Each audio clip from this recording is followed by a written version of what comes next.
ഇന്ന് കന്നി രാശിയെക്കുറിച്ചിട്ടാണ് പറയുന്നത്. അപ്പോൾ കുറേ നന്മകളും തിന്മകളും ഒക്കെ ഇതിൽ അടങ്ങിയിട്ടുണ്ട് എന്നുള്ളത് തന്നെയാണ് നിങ്ങളെക്കുറിച്ചിട്ടുള്ളത്. അതുപോലെ ഈ 2025 എന്തൊക്കെ സംഭവിക്കാനായിട്ടൊക്കെ പോകുന്നു, നല്ലത് ലഭിക്കുമോ ഇല്ലയോ എന്നൊക്കെയുള്ള കാര്യങ്ങളാണ്. അപ്പോൾ സത്യം, ധർമ്മം, നീതി എന്നീ കാര്യങ്ങളിലൂടെ മുന്നോട്ട് പോകാൻ ആഗ്രഹിക്കുന്ന വ്യക്തികളാണ് നിങ്ങളെന്ന് തീർച്ചയായിട്ടും പറയാം. അതുകൊണ്ട് തന്നെ അസത്യവാദികളോടൊക്കെ നിങ്ങൾക്ക് ഒരുതരം വെറുപ്പുണ്ടാവും. അല്ലെങ്കിൽ നിങ്ങളുടെ അടുത്ത് വെച്ച് തന്നെ ആരെങ്കിലും എന്തെങ്കിലും പറഞ്ഞാൽ തീർച്ചയായിട്ടും നിങ്ങൾ അതിനെ എതിർക്കുകയും അതിനെ ഖണ്ഡിക്കുകയും ഒക്കെ ചെയ്യുന്ന ഒരു സാഹചര്യം ഉണ്ട്. അതുകൊണ്ട് തന്നെ മറ്റുള്ളവർക്ക് നിങ്ങളോട് അത്രത്തോളം പ്രതിബദ്ധത ഉണ്ടാകണം എന്നില്ല. കാരണം നിങ്ങളുടെ ഇത്തരം പ്രവൃത്തി മറ്റുള്ളവർക്ക് ചില സന്ദർഭങ്ങളിലൊക്കെ ദോഷകരമായി ബാധിക്കുന്നു എന്നുള്ളത് കൊണ്ട് തന്നെ അവരൊക്കെ തന്നെ നിങ്ങളെ അംഗീകരിക്കാത്ത ചില സാഹചര്യങ്ങളുണ്ട്. അത് വീട്ടിലാവട്ടെ, തൊഴിൽ ചെയ്യുന്ന ഇടങ്ങളിലാവട്ടെ, എവിടെയും നിങ്ങൾ അധർമ്മത്തിനൊരിക്കലും കൂട്ടുനിൽക്കില്ല എന്നുള്ളതാണ് ഈ ഒരു രാശിയുടെ പ്രത്യേകമായ ഒരു ഗുണമെന്ന് പറയുന്നത്. ഇനിയിപ്പോൾ മല ഇടിഞ്ഞു വീഴുന്നെന്ന് പറഞ്ഞാലും സുനാമി വരുന്നു എന്ന് പറഞ്ഞാലും നിങ്ങളുടേതായ ആ ഒരു വ്യക്തിഗതമായ ചിന്താഗതികളിൽ നിന്നും ഒരിക്കലും തന്നെ പിന്മാറില്ല. അവിടെയൊക്കെ നിങ്ങൾക്ക് മറ്റുള്ളവരാൽ പരാജയം ഉണ്ടാകുന്ന ഒരു സാഹചര്യവും ഉണ്ടാകുമെന്നുള്ളത് തന്നെയാണ്. അത് ഒരു കണക്കിന് വളരെയേറെ നല്ലത് തന്നെയാണ്. നിങ്ങളുടെ ആ ഒരു ചിന്താഗതി, സത്യത്തിന് മാത്രം കൂട്ടുനിൽക്കുക എന്നുള്ള ഒരു ചിന്ത. പക്ഷേ നിങ്ങൾ പറയുന്നതൊക്കെയും അവരുടെ നന്മയ്ക്ക് വേണ്ടി ആണ് എന്നുള്ള ഒരു ചിന്ത അവർക്കുണ്ടാകില്ല എന്നുള്ളതാണ് യഥാർത്ഥമായ ഒരു വസ്തുത. നിങ്ങളുടെ പോയിൻ്റ് കറക്റ്റാണെങ്കിലും മറ്റുള്ളവർ അത് അംഗീകരിക്കുന്നില്ല എന്നത് തന്നെയാണ്. അതുകൊണ്ട് തന്നെ അവരൊക്കെയും നിങ്ങൾക്ക് ശത്രുതാഭാവത്തിലേക്ക് വരികയും ഒടുവിൽ ദ്രോഹികളായി മാറുന്ന ചില സാഹചര്യങ്ങൾ ഉണ്ടാകുന്നു എന്നുള്ളത് തന്നെയാണ്. അതായത് ശരിയായ ഒരു ടൈമിംഗ് കിട്ടുമ്പോൾ അവർ നിങ്ങൾക്ക് മറ്റു വല്ല വഴിക്കും തിരിച്ചടികൾ നൽകുവാനായിട്ട് ശ്രമിക്കുകയും അത് നമുക്ക് വല്ലാത്ത ഒരു പ്രഹരമായി ഏൽക്കുകയും ചെയ്യുമെന്നുള്ളതാണ്. എന്നിരുന്നാൽ തന്നെയും ഒരല്പം ബുദ്ധിമുട്ടുകളൊക്കെ സഹിച്ചാലും അത് അങ്ങനെയല്ല എന്ന് നിങ്ങൾ തെളിയിക്കുകയും ചെയ്യുമെന്നുള്ളത് തന്നെയാണ് ഒരു യഥാർത്ഥമായ ഒരു സത്യം. ഇങ്ങനെ സത്യം, നീതി, ധർമ്മം എന്ന ചിന്താഗതിയിലൂടെ നടക്കുന്നത് കൊണ്ട് തന്നെ ഇവർക്ക് ഒരു മുന്നേറ്റം എന്ന് പറയുന്നത് എടുത്തു പറയാൻ തക്കവണ്ണം ഒന്നും തന്നെ ഇല്ല എന്നുള്ളത് തന്നെയാണ്. കാരണം ഇവർ പറയുന്നത് ഇവർക്ക് ശരി, മറ്റുള്ളവർക്ക് തെറ്റായി മാറുന്നു എന്നുള്ളതുകൊണ്ട് ഒരിടത്തും ഇവർക്ക് വിജയിച്ച് കയറുവാനുള്ള ആ ഒരു പാത തെളിയുന്നില്ല എന്നുള്ളത് തന്നെയാണ്. എന്നിരുന്നാലും ഇവർക്ക് ഇവരുടേതായ ഗുണവിശേഷങ്ങൾ കൊണ്ട് മറ്റു വിഷയങ്ങളിലൊന്നും തന്നെ ഇവരാൽ ചെന്ന് ചാടേണ്ട ഒരു സാഹചര്യം വരുന്നില്ല എന്നതും കൂടി ഒരു മനസ്സിലാക്കേണ്ട ഒരു കാര്യമാണ്. ഇതൊക്കെ കൊണ്ട് ഇവർ 10 രൂപ പോക്കറ്റിൽ നിന്നും എടുത്ത് ഒരു ചായ കുടിക്കുവാനായിട്ട് 10 വട്ടം ആലോചിക്കുന്ന വ്യക്തികളാവും. കാരണം ആ 10 രൂപയും പോയി കഴിഞ്ഞാൽ പിന്നീട് കയ്യിലൊന്നും ഇല്ല എന്ന ചിന്ത ഇവർക്കുണ്ടാവും. അതുപോലെ ഒരു കടയിൽ പോയി ഒരു സാധനം വാങ്ങണമെങ്കിലും 10 രൂപ എഴുതി വച്ചിരിക്കുന്ന ഒരു സാധനമാണെങ്കിൽ ഇവർ അതിന് വിലപേശി 5 രൂപയ്ക്ക് കിട്ടുമോ എന്ന് ചോദിക്കും. കാരണം ഇല്ല, അത് തന്നെയാണ് കാരണം. ആ 10 രൂപ പോയി കഴിഞ്ഞാൽ വീണ്ടും മറ്റൊരു 10 രൂപ കിട്ടുവാനില്ല എന്നത് ഇവർക്ക് ഉറച്ച വിശ്വാസമുണ്ട്. കാരണം അത് ഇവർക്ക് വളരെയേറെ മാനസികമായ സംഘർഷങ്ങളും ദുഃഖങ്ങളും നൽകുന്നു എന്നുള്ളത് പരമാർത്ഥമായ സത്യമാണ്. പക്ഷേ കുടുംബത്തിലുള്ളവർ പോലും ഇവരെ മനസ്സിലാക്കുന്നില്ല, ഒപ്പമുള്ളവർ പോലും ഇവരെ മനസ്സിലാക്കുന്നില്ല. കാരണം ഇവരുടെ ദയനീയ അവസ്ഥ ഇവർക്ക് പോലും പറഞ്ഞ് മറ്റുള്ളവരെ ഫലിപ്പിക്കുവാനും അറിയില്ല എന്ന് തന്നെയാണ്.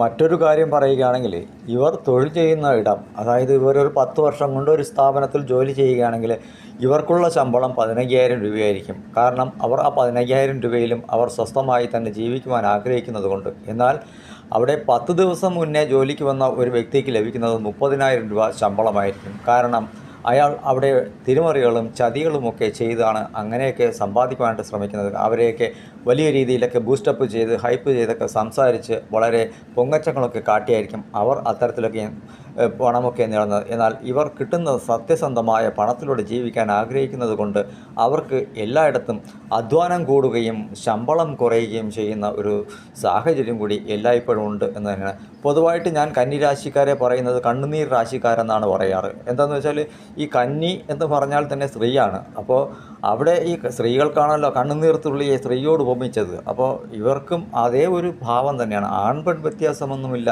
ഇവർക്ക് അങ്ങനെ. അപ്പോൾ അതുകൊണ്ട് ഇവർക്ക് എപ്പോഴും മനസ്സ് ദുഃഖം നിറഞ്ഞ ഒരു മനസ്സ് തന്നെയായിരിക്കും. ഇവരുടെ ഹൃദയം തൊട്ട് നോക്കിയാൽ അറിയാം അതിനുള്ളിൽ നിറയെ കണ്ണുനീരാണ് നിറച്ചു വച്ചിരിക്കുന്നത്. പക്ഷേ പുറമേ കാണുമ്പോൾ ചിരിച്ച് എല്ലാവരും സന്തോഷത്തോടെ ഇരിക്കുകയും ചെയ്യുമെന്നുള്ളതും വളരെയേറെ സത്യസന്ധമായ ഒരു കാര്യമാണ്. സത്യമായിട്ട് തന്നെ എനിക്ക് പറയണമെന്നുണ്ട് എല്ലാവരോടും. അതുതന്നെയാണ് ഞാൻ ഈ പറയുന്നതും. അപ്പോൾ ഇവരുടെ ഗുണവിശേഷങ്ങൾ ഇവർക്ക് ഗുണപരമായിരിക്കുമെങ്കിലും മറ്റുള്ളവർക്ക് ദോഷകരമായിട്ടാണ് അവർക്കത് തോന്നുന്നത് എന്നുള്ളതാണ്. ജോലിയൊക്കെ വലിച്ചെറിഞ്ഞ് കളഞ്ഞിട്ട് വരണമെന്നുള്ള ആഗ്രഹങ്ങളൊക്കെ ഇവർക്കുണ്ട്. കാരണം എന്നിരുന്നാൽ തന്നെയും ഇവർ ചെയ്യാത്തത് തൻ്റെ കുടുംബത്തെ ഓർത്തു മാത്രമാണ് എന്നുള്ളത് തന്നെയാണ്. കാരണം ഉള്ള ജോലി കൂടി നഷ്ടപ്പെടുത്തി കഴിഞ്ഞാൽ വീണ്ടും പട്ടിണിയായി പോവും, കടബാധ്യതകളൊന്നും തീർക്കാൻ പറ്റാത്ത സാഹചര്യങ്ങളും നിലവിൽ തന്നെ വളരെയേറെ ബുദ്ധിമുട്ടുന്ന ഞാൻ ഉള്ള തൊഴിലും കൂടി വലിച്ചെറിഞ്ഞാൽ ആകെ വിഷമത്തിലാവും എന്ന ചിന്ത അവർക്ക് 100% ഉണ്ട് എന്ന് തന്നെയാണ്. മറ്റൊരു രീതിയിൽ പറയുകയാണെങ്കിൽ ഈ കന്നി രാശിക്കാരെ ചുമട് താങ്ങി എന്ന് വേണമെങ്കിലും പറയാം. അതായത് മറ്റുള്ളവരുടെ ഭാരങ്ങളൊക്കെ ചുമലിലേറ്റി നടക്കുന്ന ഒരു ചുമട് താങ്ങി, അല്ലെങ്കിൽ മറ്റുള്ളവർക്ക് വന്ന് ഇവരുടെ തോളിൽ കയറി വിശ്രമിക്കാനുള്ള ഒരു ചുമട് താങ്ങി. അപ്പോൾ ഇവർ എല്ലാ ഭാരവും ചുമന്ന് കുടുംബത്തിനെ ചുമന്ന് അവരുടെ സ്വന്തം കാര്യങ്ങളും നോക്കാൻ പറ്റാത്ത വല്ലാത്ത ഒരു മാനസിക പ്രതിസന്ധിയിലാണ്. ദയവായി ഈ രാശിക്കാരെങ്കിലും വീട്ടിലുണ്ടെങ്കിൽ നിങ്ങൾ അവരോട് ഒന്ന് ചോദിക്കുക, എന്താണ് നിൻ്റെ പ്രശ്നമെന്ന്. ആ സമയത്ത് നിങ്ങൾക്ക് മനസ്സിലാവും അവരുടെ ആ കണ്ണുകൾ തിളങ്ങി നിൽക്കുന്നത്. അതായത് ലൈറ്റ് അടിച്ചിട്ടൊന്നുമല്ല, ഉള്ളിലെ കണ്ണുനീർ വന്ന് കണ്ണുകൾ നിറഞ്ഞു നിൽക്കുന്ന ആ ഒരു രംഗമായിരിക്കും നിങ്ങൾ കാണുക. എന്നിരുന്നാലും അവർ കരയാറില്ല. കാരണം അവർക്ക് വിധിച്ചിട്ടുള്ളത് എന്താണെന്ന് അവർക്ക് നന്നായിട്ട് അറിയാം. ചുമക്കുക തന്നെ ചെയ്യും വീണ്ടും. ഇതൊക്കെ കൊണ്ട് തന്നെ ദൈവം നിങ്ങൾക്ക് വേണ്ടിയിട്ട് എഴുതി വെച്ചതാണ് എന്നാണ് എനിക്ക് തോന്നുന്നത്. അതായത് പ്രത്യേകമായിട്ടെന്തോ എഴുതിയതുപോലെയാണ് ഇപ്പോൾ 2025 വരുന്ന ഈ രാശി മാറ്റങ്ങളൊക്കെ. കാരണം പ്രത്യേകമായ ചില ഗ്രഹസ്ഥിതികളൊക്കെയും വളരെയേറെ അനുകൂലമായി വരുന്നുണ്ട്. അത് ഗുണപരമായ പല മാറ്റങ്ങളും നിങ്ങളിലേക്ക് ഉണ്ടാക്കുവാനും പോകുന്നു എന്നുള്ളത് തന്നെയാണ്. അതുകൊണ്ട് രാഹു, കേതു, ശുക്രൻ എന്നീ ഗ്രഹങ്ങളൊക്കെയും നിങ്ങളെ ശരിയായ രീതിയിൽ തന്നെ നോക്കിക്കൊണ്ടിരിക്കുകയായിരുന്നു. നിങ്ങളുടെ കണ്ണുനീരൊക്കെയും കണ്ടുകൊണ്ടിരിക്കുകയായിരുന്നു. അപ്പോൾ എന്തിനാണ് ഇത്രത്തോളം കരയേണ്ടി വന്നത് എന്നൊക്കെയും അവർ ചിന്തിക്കുന്നുണ്ട്, ഗ്രഹങ്ങൾ ചിന്തിക്കുന്നുണ്ട്. അപ്പോൾ ഈ ഒരു 2025 എന്തായാലും ഒരു വിധത്തിൽ നന്മ ചെയ്യണമെന്ന് തന്നെയാണ് ഈ ഗ്രഹങ്ങളൊക്കെയും നിങ്ങൾക്ക് വേണ്ടിയിട്ട് ആഗ്രഹിക്കുന്നത്. അതിനായി കാത്തിരിക്കുക. ഒരു ക്രിസ്തീയ ഭക്തിഗാനമുണ്ട്, അധ്വാനിക്കുന്നവർക്കും പാപം ചുമക്കുന്നവർക്കുമൊക്കെ ഈശ്വരൻ കർത്താവായ ദൈവം കൂടെ ഉണ്ടാകും എന്ന് പറയുന്നു ഒരു പാട്ടിൽ. അപ്പോൾ അതുപോലെ തന്നെ ഇവിടെ ദൈവം നിങ്ങളുടെ കണ്ണുനീരൊക്കെ കണ്ടിരിക്കുന്നു, അതിനുവേണ്ടി പരിഹാരങ്ങളും നിങ്ങൾക്ക് നിർദ്ദേശിക്കുന്നു എന്നതാണ്. ഈ ഒരു അവസരം നിങ്ങൾ പരമാവധി പ്രയോജനപ്പെടുത്തുകയാണെങ്കിൽ തീർച്ചയായിട്ടും നിങ്ങൾക്ക് ഒരു ആയുസ് മുഴുവൻ നല്ല രീതിയിൽ ജീവിക്കുവാനുള്ള ഒരു മാർഗവും ഇവിടെ തെളിയുമെന്നാണ് പറയുന്നത്. ഈ 2025 1ഉം 2ഉം വർഷമല്ല, ഒരു 50 ആണ്ട് കാലം വേണമെങ്കിലും നമുക്ക് കണക്കാക്കാം കണ്ണീർ തോണിയിൽ സഞ്ചരിച്ചിരുന്നു എന്നുള്ളത്. അവിടെയൊക്കെ തന്നെയാണ് ഒരു നന്മ പ്രദാനം ചെയ്യുവാനായിട്ട് ഈ ഒരു കാലഘട്ടം എന്നുള്ളത്.